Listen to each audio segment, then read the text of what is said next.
Latifah Bucknor. And I am Darius Bucknor. And we've been together 6 years and married for 1 year. Yep, going on 2 years if I'm not mistaken. May 11th. May 11th. Well, do you want me to say it or do you want to say it? He lived next door to my grandmother. And I went to collect a check from someone and he was outside and we exchanged eyes. I don't know what you. It was basically, it was my neighborhood where I grew up at. 2 doors down, her grandma stayed there, and I saw her walking down the street, going to pick up I think it was a check for your mom for the landscaping business, and she was walking back up the street with I guess her cousin or something like that, and she asked me, she said, "Ooh, how old are you?" You just look mad. I was like, wait. I said, shoot, I'm 24 at that. I was 24 at the time. I said, I'm 24. Shoot, how old are you? This is my blood. What you mean? He was too young. I kept walking. Until the next day. The next day. I think you know you'll be with somebody when they throw in a lie to make the story sound right. Like this just a whole old man lie.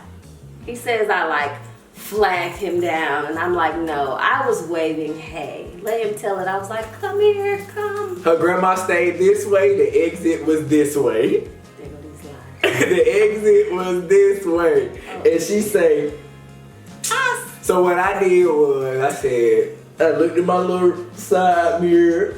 It must have been dust. I pulled that thing in reverse. I pulled that thing in reverse. And I was like, okay, I see you. She had on this, I remember her outfit too. She had on this red jumper because she was going, I think you was going out for your birthday, right? No. Where you was going? That was just a regular day. Regular day? Okay, well, her birthday was coming up. So I know she had that red jumper on that day. And I was like, okay, you cute in that red jumper. She said, I see you. What'd you say? Something about you can keep looking. She said, you can look. And ever since then, we sat out on my porch every day. To this day, we still do the same thing. We sit down on the couch at our own apartment and we talk. Ever since then, we've been sitting on that porch, rain, sleet, or snow, no lie. We have our umbrellas, and no conversation was the same. That's the good thing about it. No conversation was the same. We always had something brand new to talk about. Right, we did. Now the conversation is about kids. Right. Trying to get actually the babies business and kids. Trying to get the babies in the bed. Oh Lord. I'm gonna let her. No, it wasn't a mess like we that. We had fun. We went to 6 feet under. Mm-hmm. And we ate. And my boyfriend at that time thought it was okay to say that our waitress, to be white, had a fat butt. So I thought it was, for me, it was disrespectful. But it's like, okay, let me see how far he's gonna go. I can do what I'm going to do at the end of it. So I told the waitress, and she was like, oh, thank you. It's good to hear from the girlfriend as opposed to the guy. So I never knew that she had a big issue until later on.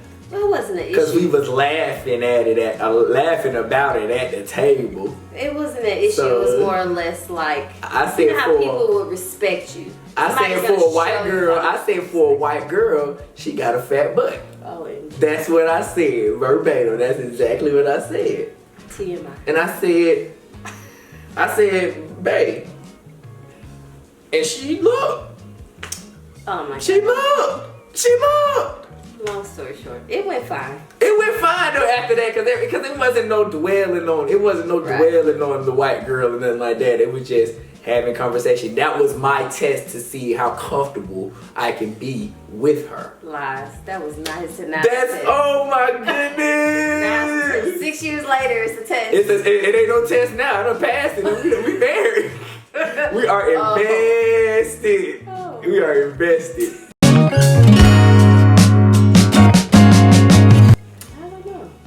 I don't know. I think we said it at the same time. It was like, it wasn't no, I think I love you. Like, it wasn't nothing like that. Everything has, from the jump, has always been genuine. So it's like uncomfortable. So it was like, it's no specific time or specific date we can put on who said I love you first. But it was just, everything been genuine. I didn't even formally ask her to be my girlfriend. I just said, oh, you my old lady. Go together? You my old lady now. Oh my God. You are my old lady now. Oh, you very informal. Everything. We go together. Ain't nothing about the books over here. We are all good. Ain't nothing about a book.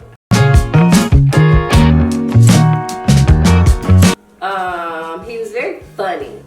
Very, very funny. And he likes to dance. So because I like to dance, his dancing was just always funny, and his personality is very comical. So I would laugh. Everybody, well, I think most women, we love to laugh. So if you can make us laugh, that's going to be a plus for us. So he was very funny, and he danced. So I think with him being so... With that dancing, though? What really got you with that dance? Nothing. What really got you with that dance? He did. What really got you in that dancing, though? We're not going to tell that he like... What's that song? I'm just sitting in the studio just trying to get to you, baby. What happened? Nothing. He inappropriately shoved me against the car. It's very inappropriate. But his personality is very comical and very funny. So that's what I loved. What I noticed about her was, I think how caring and how pure her energy was. It was like nothing was forceful with her. She was just different from the average woman that I've grown up to know or that I've grown up to be around. And it intrigued me. And as a black man, as a man period, we just like to be intrigued. So when we find someone of that type of, standard, it's like, dang, we want to know more about it. And everything was just genuine with me and her. And I think that was the biggest thing. And, she went to my mama. She went to my mama when we was going through a little bit in the beginning. She went to my mom, and I've never had a woman who I've even dealt with, had a situationship with before, go to my mom and figure out what's wrong with your son. That actually showed that she cared. Yeah, like, you're clowning, man. What's wrong with you? What's wrong with him? So it really opened my eyes to be like, you know what? Somebody actually really cared, because I ain't never had that. So once a man realizes that, it's like, that's it right there. That she the it factor. She the it factor. So I think her caring and her genuine and pure energy, that's what really attracted me. And she wasn't like the normal Atlanta women that I've grown to know. That when you fight and argue, it's the end of it.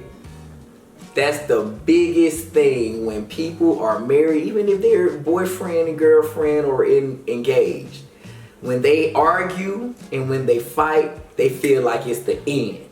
And it's really not. It's actually a part of your journey through marriage. You have to, if you argue, that's how you get your emotions out, right? You get your emotions out that way. Perfect. Well, if you get your emotions out and y'all are arguing back and forth, take that time. Don't say, I'm leaving. Because even if you just going to step outside, don't say, I'm leaving. You always have to, you leave that door open to actually leave for real, even when you don't want to. You actually leave that door open. So you have to reword it. And when you argue, it's not the end of it. It's not, oh, we getting a divorce. We don't even say that in our household because that's just like cussing. To us, that's just like cussing. We do not say the divorce word in the household. Point blank, period. What do we have to talk about? What do we say about when we leave? Like when we argue, we don't say we leaving no more. What do we do? What we say? We don't say, oh, we leaving out no more. I fold up clothes and she go, what you gonna do? I take a ride. She used to take a ride. I don't fold clothes anymore. I don't fold clothes no more, but what we used to do, I used to fold up them clothes. I surely did. We don't fold up clothes no more because man, we got 2 kids, man. They folding up clothes now. I don't care about that. Oh my God. I think people go into marriage still maybe with a single person mindset. Like you've been so used to being by yourself.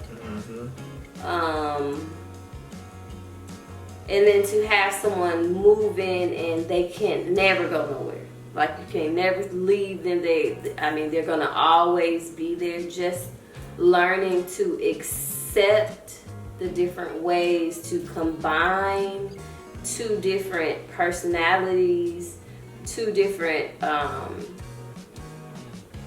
characteristics, Their traits and just getting used to everything. So I think still it's not easy. 6 years in, I don't even think we're still used to it. We still have not gotten used to it yet. But we acknowledge, right? What we fall short and where we want to fix and how we want to fix it. We acknowledge that, and that goes a long way because you can't go into it blind. You have to acknowledge the problem, acknowledge what's happening, and find the solution to the problem. Right. Even in the argument, what is the solution? How are we going to effectively communicate better in this argument? How am I going to say something so that you don't react in a crazy way? How can you not react in a crazy way and me not snap because how you reacted to what I said? It's all about how you say something. It's not what you say, it's how you say it. And we're still learning every day to say things every day in a certain way. Every day. We are not perfect. We are not perfect by a long shot. But then the arguments that you go through, they specifically grow each individual up in a specific way. So that's where we are now. Yep. We're learning to grow within the arguments. Because it's not just, it might be about that small argument, but just in life in general, you will utilize whatever it is that you took from that argument to grow. And apply it to your actual life. Right. I was pregnant. I think I made. She was 5 months. She was 5.5 months pregnant. And it was at our family reunion, and he did it in front of my whole family. And I was just worried about, oh my God, is my butt sweating? This dress is, oh God, am I gonna pee on myself? Like, it was big. I was surprised. It seemed like everybody knew about it. Everybody knew about it but her. So I got the ring 6 months prior to me proposing to her. But I had it on, I was making the payments on it, and everything was running smoothly. She didn't know. I used to even take my daughter. This was before Brandon even got here. We used to go all the way up 575 to Woodstock Jarrett's at the outlet mall. Every time I had any little bit of money, just put it on that ring until I actually paid it off. My daughter, I didn't even have to tell my daughter to keep it a secret because when I went into the store, I already had a method. All right, go look at them charms over there. Look at the Mickey Mouse and Minnie Mouse charms. Didn't even know. Bills were still getting paid on time. Everything was running smoothly. The household never crashed. Got to that family reunion. I already knew what I was going to do. My mom and my sister came down. My wife thinking it's for a vacation. Right. Not knowing that I'm proposing on her birthday at the family reunion in Daytona. What's my birthday? It was June 24th, 2017, I think. 17, because we got married not even a year after that. We got married May 11th, and we got engaged June 24th of 2017. Got married May 11th of 2018. So, yeah, not a lot of men remember them dates, but I do. I ain't playing no games. I remember all of it. I was struggling. She was struggling, but she had baby brain at the time, so nothing was on her mind but having brain. So when we got to that family reunion, the day before we had the little meet and greet. No family reunions got no meet and greets. Got the meet and greet. I told her cousin, who was the host of the whole family reunion down there, I'm gonna propose to Tifa at the banquet that we gonna have on tomorrow. I need you to play Kim, Share My Life. And that was it. That was it right there. And I not just proposed to Tifa, I proposed to my daughter as well, because I needed both of them to know that I'm not just marrying mommy, I'm marrying you too, because y'all gonna be a part of my life forever. So, got up there. I said, babe, the song, the video is on Facebook still to this day. And even to this day, I still be looking at that video like, dang, we did that. We did that for real. While she crying, I'm like, babe, in the video, I'm saying, you know this our song, right? Like, he caught me totally out there. I was eating. But she don't even realize on the whole ride down to Daytona, we drove in a whole van, we rented a car and everything. I'm playing like Kim. I'm playing Luther Vandross. She don't even. This is us normally. But this is normally. But that's all part of my plan right there, for everything to stay normal. She don't need to know nothing, because she's that type to know if anything is like. If it changes, she's gonna make it known. And I ain't want nothing to change. Everything need to be ran smoothly. So, proposed to them. I brought her up. My sister had the ring. Brought her up and I proposed to her. I started singing throughout the song and everything. I was singing the song and everything. It was like, that's how you do it.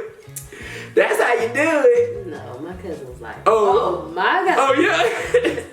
Her cousin in the video said, oh my God. Everybody was like, oh quiet. Yeah. They was quiet, but they loved it. And I brought Ariana up. I had got her a necklace from Jared's as well. Put it around her neck. I was more nervous putting the necklace around Ariana's neck than putting the ring on Tifa's finger. Because I was shaking. In the video, I'm saying, I'm nervous as a mug, y'all. Like, I had to have her cousin come up there and help me put it on. I was sweating, hands were sweating, shaking. But they was going to be my queens for the rest of our lives. Ariana is the queen. She's not a princess to me. She's a queen. Don't you forget it. This the main queen. Don't you forget it.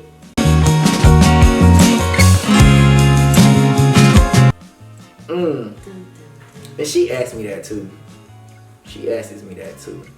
I think it's because, like, if a woman got dinner on the stove at 11 o'clock when you get off working all day, that's a keeper. I don't care what nobody say. That is a keeper. A home cooked meal at 11 o'clock at night after you get done working all day long. That's a keeper. Ain't nobody out here doing that. Ain't nobody out here doing that. And I go back to the genuine energy that me and her have always had. It's just smooth. It's just smooth with us. Even though we argue or whatever, the arguments, man, we've been having arguments recently. A lot. But guess what? We are here.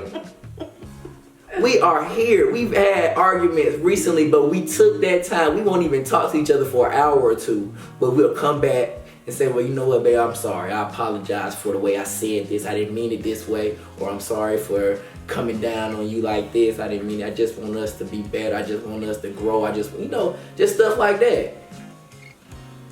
You can't ask no more out of a woman than that. She's not on the scene. She's not a clout chaser. She's her own person. She's caring. She's strong. She's driven. That's probably a big thing too, because when I met her, we both wasn't in the right. We both was living at our mama house. But we both said, and I saw her, when she said she gonna do something, she gonna make that thing happen. And it subconsciously motivates me to be like, well, I gotta get on my jump. I gotta get on my stuff, because I can't have my wife out here leaving me in the back, in the dust, or my girlfriend at the time. I can't have her leaving me in the back. She ain't gonna want me. I'm already younger than her. She don't want, she not gonna want me. She gonna think that I'm just like every other guy that she's ever dealt with. And I prided myself on not being like every other guy. Any that she's known that's out here, it's my duty to show her that I'm here. I'm here. I think that you do have to love somebody in their language. It's kind of probably natural that people show someone else love in their language in the beginning, maybe until you get to learn them and learn how they like to be loved. But it does end up kind of combating in the marriage relationship, because you end up, it almost feels like you're fighting against something, trying to force something to work in the way that you might want it to work. But it doesn't work like that most times. And you step back, you're trying to figure out, what is it that I'm doing, when maybe most times it's not about that. It's just maybe a little tweak here. So what's your love language? So how do you like to show love? Is the I like first question. To say, for instance, for him, to me, if he can come home to a clean house, it's clean, there's food cooked, and everything is just peaceful. I'm very big on peace. So if I feel like you can walk into a house and there's not clutter and toys and just things in the way, and you can come home, it puts your mind in a more peaceful space. It's not cluttered, it's not busy. To me, that shows him. What's that love language?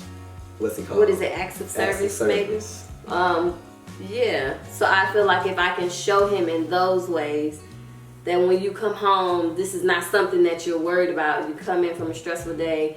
We typically, most times, by the time he gets home, the kids are asleep. So we'll sit down, we'll have our little glass of something to drink if we're drinking, and use that time to watch TV and kind of talk about what has happened that day. That bonding moment that we've started in the beginning of our relationship. Right. That's a big deal with us. Right. We have to have that time at the end. So we kind of balance each other out. Acts of service might not be my love language, but it doesn't mean that it's not appreciated. Get that. Doesn't mean that I like to do words of affirmation and gift giving. She likes acts of service. That might not be my strong point, but it doesn't mean that it's not appreciated, because I appreciate coming home to a clean house.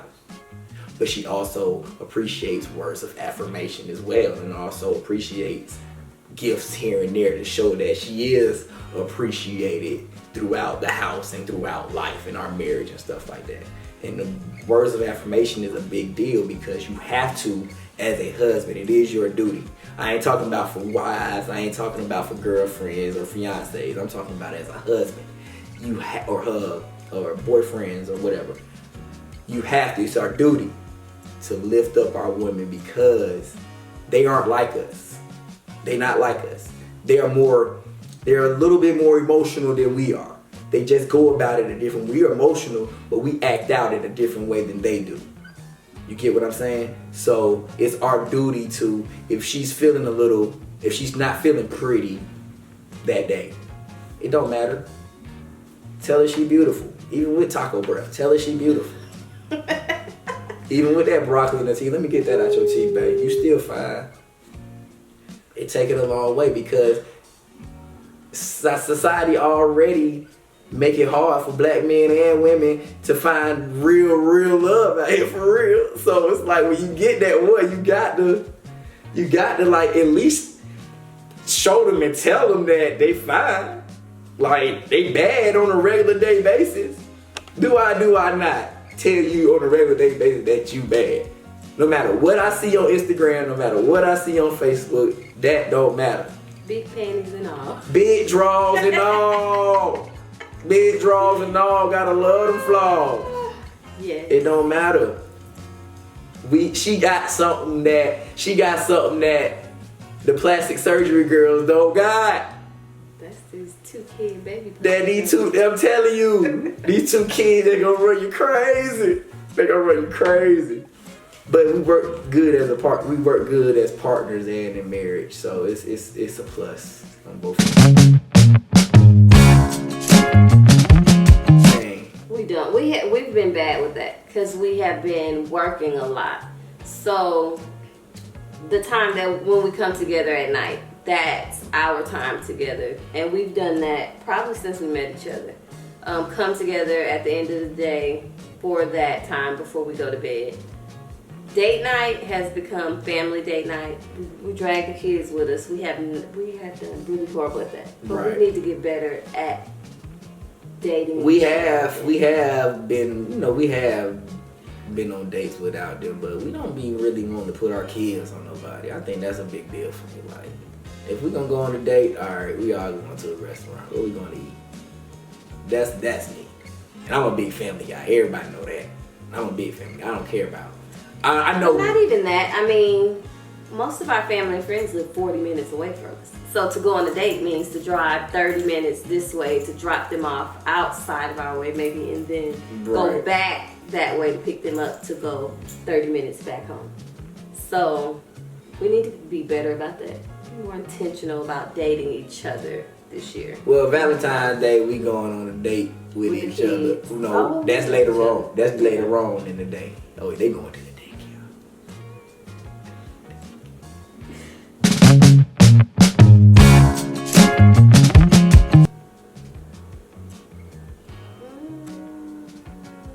Regular. Educational. First year, man. I feel like because we have been together 5 years already, nothing really changed. Nothing really changed. To be honest, I didn't feel a difference. It's just 2 kids.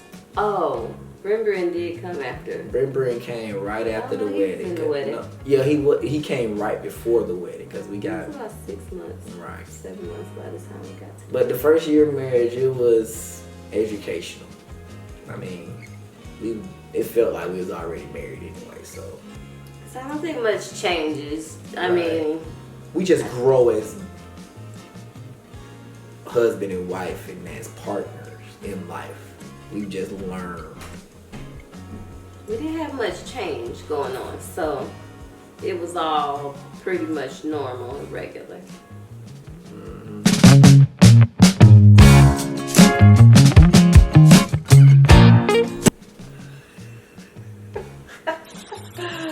What'd you put? Why you lying? I mean, that's not my favorite. I mean, you know, we all love Stony River, but you know, I thought he called. What do you call me? A what? You are a Mexican. Exactly. And what's on here? But I'm thinking that they mean in like a regular place. Like, we love Stony River.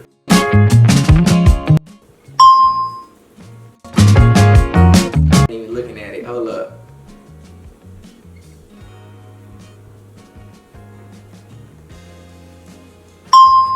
Look. With a fire. What does that say? Well, you said money, I said your purse. So, I mean, that's the same thing.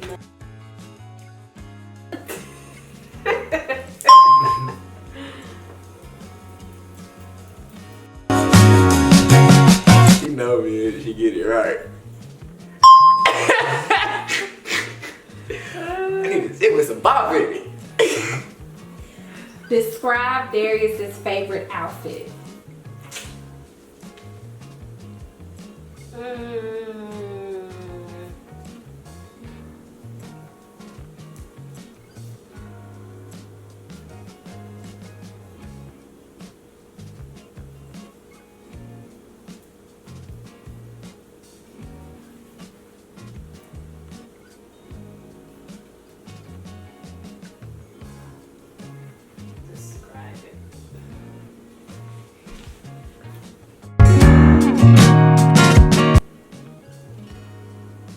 Suave and flashy. What would you say all of this is? Bow tie brim, plaid pants, loafers, and a floral shirt. Same Suave thing. and flashy.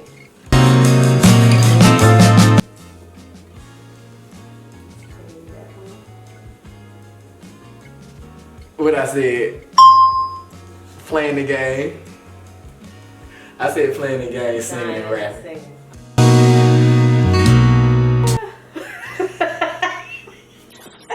She is dumb.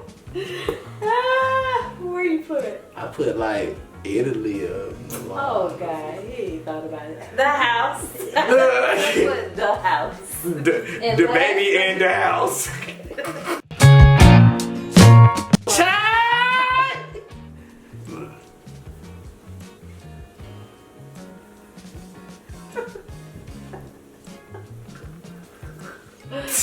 Trapping me, you right. Look, I said trap. Oh my God. He'll be singing Luther in the trap voice. I sure would. Look. Okay. Bae, I love you because you have uplifted me.